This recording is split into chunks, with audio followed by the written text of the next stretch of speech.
Hello friends, the global science coaching centre में आप लोग का स्वागत है। मैं रविशंकर कुमार आप लोग का स्वागत करता हूं। आज हम लोग अर्थशास्त्र यानी इकोनॉमिक्स के बारे में जानेंगे कि अर्थशास्त्र का क्या अर्थ होता है।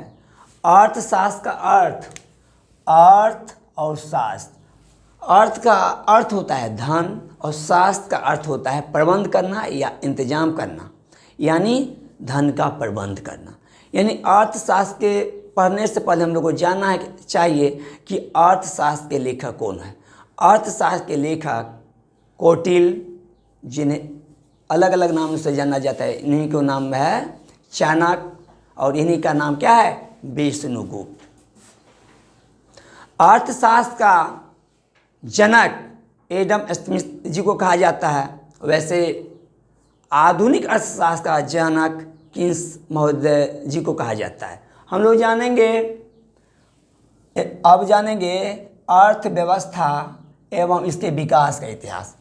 भारतीय अर्थव्यवस्था की वर्तमान स्वरूप की संरचना कोई एक दिन की संरचना नहीं है। इसकी मूल सूत्र की जड़ काफ़ी गहरी है। यानी 15 अगस्त 1947 ईस्वी से पूर्व भारत पर अंग्रेज ने लगभग 200 वर्ष तक शासन किया, जिसके कारण इस सोने के चिड़िया को अत्यधिक शोषित किया गया, जिसके परिणाम स्वरूप भारत की आर्थिक गति क्या हो गया, मंद पड़ गई। आज़ादी के समय भारतीय अर्थव्यवस्था को आर्थिक एवं राजनीतिक एवं सांस्कृतिक दृष्टिकोण से अग्रणी श्रेणी में लाने के लिए, उन्नति करने के लिए हमारे नीति निर्धारकों के समक्ष क्या थी, चुनौती थी। अब है अर्थशास्त्र। अर्थशास्त्र को कहा गया है धन का विज्ञान। अर्थशास्त्र को क्या कहा गया है, धन का विज्ञान कहा गया है। यानी अर्थ है, अर्थ बिना क्या होगा, अनर्थ होता है। यानी आपके पास पॉकेट में मनी है, पॉकेट मनी है तो आप मार्केट में जाइएगा, बाजार में जाएगा तो कोई सामान खरीद सकते हैं। यदि आपके पास पैसा नहीं है तो चाहते हुए भी आप कोई काम नहीं कर सकते हैं। यानी आपके पास में पैसा नहीं है तो कुछ नहीं कर सकते हैं। यानी आपके पास पैसा है तो आपके परिवार के सभी सदस्य खुश रहेंगे। आपके पास पैसा नहीं है तो क्या होगा, घर के सदस्य और अड़ोसी पड़ोसी भी आपको भूल जाएंगे। यानी कहा गया है पॉकेट में मनी तब तक है तब तो आपके साथ है, पॉकेट का मनी नील हो गया तो आपका मन दोस्त क्या हो गया, 9-11 मन भाग जाएगा। इसलिए हम लोग को क्या होना चाहिए, पैसा कहाँ से आएगा, उसके लिए क्या चाहिए, बुद्धि। यानी बुद्धि आपके पास हो जाएगा तो पैसा होगा। यदि आपके पास ज्ञान यदि है तो आप धन को उपार्जन कर सकते हैं। यदि आपके पास ज्ञान नहीं है, यानी कहा गया कि धन से धन को कमाया जा सकता है। आपके पास 5 है, 5 के बदला 10 भी आप कमा सकते हैं, लेकिन उसके लिए क्या चाहिए, बुद्धि की जरूरी है। सीमित संसाधनों का कुशलतापूर्वक प्रयोग करना ही संसाधन का अर्थशास्त्र कहलाता है। संसाधन क्या है, सीमित है और आवश्यकता अधिक है। यानी मान लीजिए जाए कि पृथ्वी है, पृथ्वी जो है क्षेत्रफल क्या उसका बढ़ रहा है, नहीं बढ़ रहा है, लेकिन आकांक्षा क्या है, आकांक्षा अधिक है। मान लीजिए एक मोबाइल है तो चाहेगा कि हमको पास 2 मोबाइल हो जाए। यदि एक गाड़ी है तो चाहेगा 2 गाड़ी हो जाए। एक कलम है तो चाहेगा मेरे पास 2 कलम भी रहे। इसका क्या है, पैसा है तुम ना, आपके मन में आकांक्षा है, इच्छा है। इच्छा अनंत है, इच्छा की पूर्ति नहीं की जा सकती है। इच्छा की पूर्ति अनंत है, उसको कितना पूर्ति किया जाएगा। मन है कि हम आकाश से क्या करें, तारा को भी तोड़ के ले आए। रावण भी मन की इच्छा था कि हम आसमान में सीढ़ी लगा दें, लेकिन उसका भी इच्छा पूरा नहीं हुआ। यानी कहा गया है कि संतोष परम सुखम।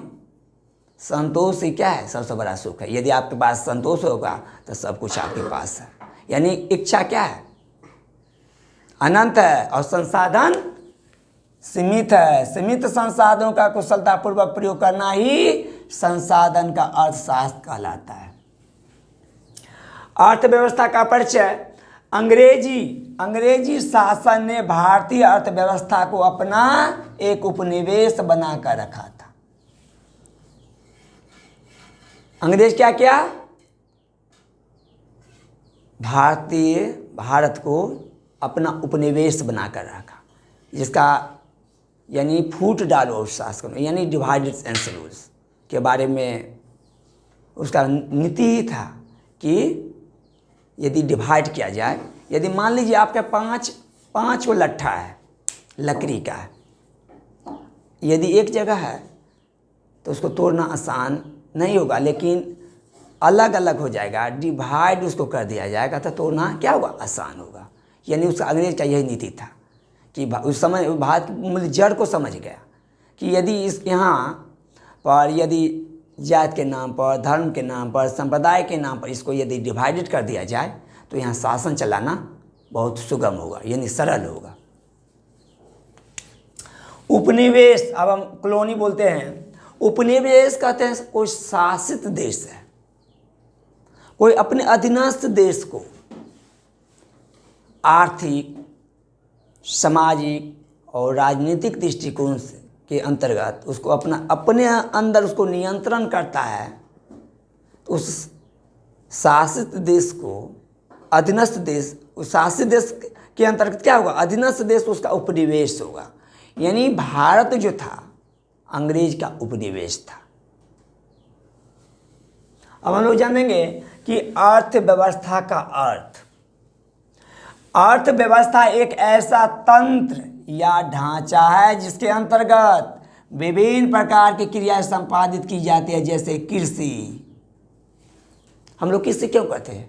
खेती क्यों करते हैं? खेती का क्या उद्देश्य होता है? इसका मेन उद्देश्य होता है धन उपार्जन, यानी पैसा कमाना। उसके बाद है उद्योग। उद्योग का क्या अर्थ होता है? यानी मान लीजिए उद्योग का अर्थ होता है, उद्योग कितने प्रकार के उद्योग होते हैं आप लोग बतलाइए। जैसे चीनी उद्योग होता है, कोयला उद्योग होता है, लोह उद्योग होता है, सूती वस्त्र उद्योग होता है, ये सब उद्योग है ना। खाद्य उद्योग होता है। इसका मेन जो रीजन है, उसका मेन रीजन है पैसा कमाना। क्या कमाना? पैसा है। क्या कहेंगे उसको? पैसा है। उद्योग धंधा, यानी जो जिस देश में उद्योग धंधा जितना डेवलप है तो वह देश उतना ही उन्नति करेगा। आज हमारे भारतवर्ष में भी उद्योग के क्षेत्र में एकदम बहुत अच्छा प्रगति कर रहा है। मेन उसका रीजन है पैसा। यदि पैसा होगा तो वह देश क्या होगा? उतना उन्नति करेगा, उतना डेवलप करेगा। उसके बाद है व्यापार। व्यापार का भी उद्देश्य क्या होता है? धन को उपार्जन करना। क्या होता है? धन को उपार्जन का, धन कमाना। उसके बाद है बैंकिंग। बैंकिंग का भी उद्देश्य होता है, क्या होता है? बैंकिंग का भी उद्देश्य होता है पैसा कमाना ही होता है। उसके बाद है बीमा। बीमा पॉलिसी आप लोग जानते हैं, कोई गांव घर में जो होता है पैसा लगाता है और उसके बदले में पैसा लगाता है, उसके बदले में क्या मिलता है? इंटरेस्ट मिलता है। परिवहन। परिवहन क्या होता है? जैसे मान लीजिए हम एक जगह से दूसरे जगह जब यातायात करते हैं तो उसके क्रम में क्या होता है? उसके एवज में हमको क्या देना पड़ता है? टिकट का दाम। यानी मान लीजिए ट्रेन से जाना होगा तो टिकट का दाम लगता है। हवाई क्षेत्र में यात्रा करते हैं, एक जगह से दूसरे जगह जाएंगे तो क्या पैसा इसके बदले में देना पड़ता है। इसका भी मेन उद्देश्य होता है धन को कमाना ही होता है। अब है ऑथर लेविस के अनुसार अर्थव्यवस्था का अर्थ किसी राष्ट्र के संपूर्ण व्यवहार से होता है जिसके आधार पर मानवीय आवश्यकताओं को संतुष्टि के लिए वह अपने संसाधन का प्रयोग करता है। अर्थव्यवस्था का अर्थ होता है संपूर्ण राष्ट्र के व्यवहार से होता है। अब व्यवहार भी तो होना चाहिए। अब जिस जो आदमी से जितना लगाव रहेगा उससे उतना ही बनेगा चलेगा। यदि राष्ट्र का व्यवहार अपने पड़ोसी के साथ अच्छा न हो तो क्या वह देश क्या उन्नति करेगा? नहीं करेगा। आपके यदि पड़ोसी है, आप सभी पड़ोसी से मिलजुल कर रहते हैं तो आप समय आपको मदद भी करेगा। यानी व्यवहार होनी चाहिए। आज व्यवहार के कारण ही हमारा जो देश का जो व्यवहार है अपने पड़ोसी के साथ अच्छा व्यवहार होता है, जिसके कारण क्या है हम आगे बढ़ रहे हैं। हमारा देश बहुत डेवलप किया है। देखो पाकिस्तान को, पाकिस्तान 1947 में आज़ाद हुआ, क्या है खाने के लिए ललस रहा है, खाने के लिए भोजन नहीं है। वहाँ की जनता में त्राइम त्राइम मचा हुआ है। धर्म के नाम पर सब कोई माने खाली धर्म की शिक्षा देता है कि ये हिंदू है, ये मुसलमान है, इसको ऐसे करो, उसको वैसे करो। तो क्या है वो प्रगति कर रहा है? पाकिस्तान समझो ख़त्म में है। क्या ख़त्म है? अरे वहाँ की जनता त्राइम है, वहाँ के राजनेता का व्यवहार अच्छा नहीं है, पड़ोसी के साथ उसको नहीं बनता है। तो पड़ोसी के साथ तुम लोग का कैसा व्यवहार है? पड़ोसी के साथ अच्छा व्यवहार रखो, जो तो क्या होगा, तो तुम भी अच्छा करोगे, नहीं तो वही पाकिस्तान की तरह तुम भी हो जाओगे। दिवालिया, दिवालिया जानती है क्या होता है? दिवालिया कहता है दिवालिया हो गया, उसके पास कुछ बचा ही नहीं है। वहाँ की सब्जी 100-200 रुपये है, गैस सिलेंडर का दाम है 3000-4000 हो गया है। वहाँ अनाज के लिए वहाँ की जनता एकदम लाइन में लगी है, सब्जी के लिए, दूध के लिए, बच्चे को सही से मतलब भोजन चाहिए, उसके लिए अभी पाकिस्तान क्या है? विवश है। तो क्या होना चाहिए किसी भी देश की? हम बतलाए हैं अभी कि किसी भी देश के व्यवहार से होता है जिसके आधार पर मानवीय आवश्यकता की संतुष्टि के लिए वो अपने संसाधन का प्रयोग करता है। अब संसाधन क्यों रहता है? संसाधन का अर्थ जो होता है संतुष्टि। संतुष्टि कब होगा? जब आप माने हर तरह का संसाधन का सदुपयोग करेंगे तो आपकी संतुष्टि होगा।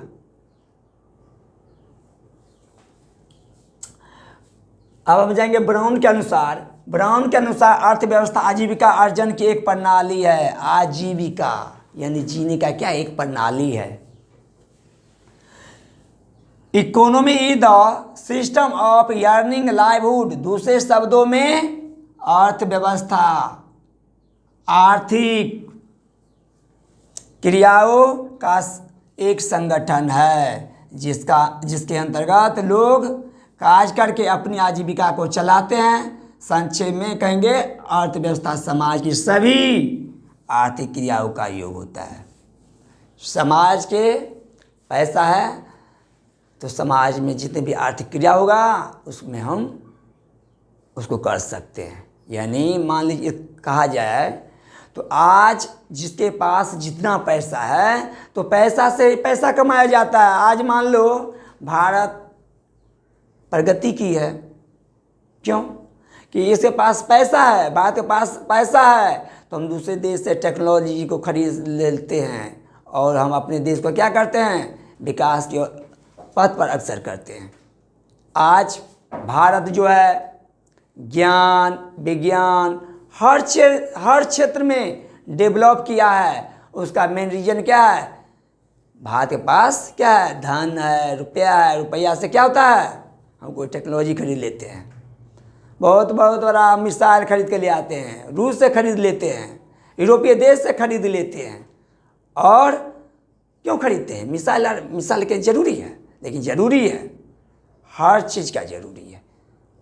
यदि हम सुरक्षित रहेंगे तभी ना भी संसाधन का मन उपयोग, नहीं तो कोई क्या होगा, दूसरा देश वाला आएगा लूट के लेकर चला जाएगा। वही ना था, अंग्रेज आया व्यापार करने के लिए और पहले तो कहा बैठने दो, अब बैठने दिया तो कहा कि अब सोने दो, अब सोने दिया तो कहा कि अब टांग पसारने दो। यही था नीति, अंग्रेज का नीति यही था।